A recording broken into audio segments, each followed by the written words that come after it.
অনেক সময় দেখা যায় দুধ এবং গুড় দিয়ে পিঠা ভেজালে তাহলে সেই দুধটা ছানা কেটে যায় বা দুধটা নষ্ট হয়ে যায়। আমার মতো এরকম পদ্ধতিতে যদি পিঠা ভেজানো হয় তাহলে দুধ নষ্ট হওয়ার কোনো চান্সই থাকে না। আমি দুধটা ভালো করে জাল করে ফুটিয়ে নিয়েছি।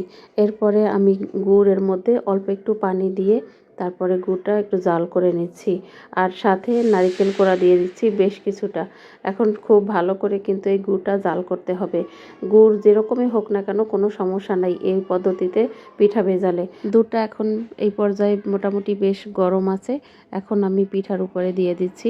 দুধ কিন্তু অবশ্যই ঠান্ডা করা যাবে না, এই গরম অবস্থাতেই দিয়ে তারপরে এখন আমি গরম গুড়টাও দিয়ে দিচ্ছি।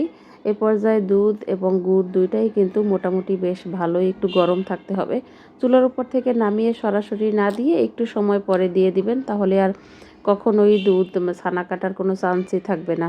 তারপরে খুব ভালো করে মিক্স করে নিয়ে আমি 2 ঘন্টা পরে দেখিয়ে দিচ্ছি। আর এরকম করে পিঠা ভেজালে খেতে অনেক বেশি মজা হয় আমার কাছে। আর দুধটা যখন জাল করবেন তখন যদি একটু জাল করে ঘন করে নিতে পারেন, আর যদি ঘন করে না নেন তাহলে একটু গুঁড়া দুধ অ্যাড করে তারপরে দুধটা জাল করলে একটু ঘন হয় আর খেতে বেশি মজা হয়। আর আমাদের এই পিঠাটা আসলে খেতে অনেক বেশি মজা হয়েছিল। অবশ্যই ট্রাই করে দেখবেন। যারা সবসময় আমার এই সিম্পল রেসিপিগুলো পছন্দ করেন বা দেখেন তাদের সবাইকে অসংখ্য ধন্যবাদ। আর আমার পাশে থাকবেন। আল্লাহ হাফেজ।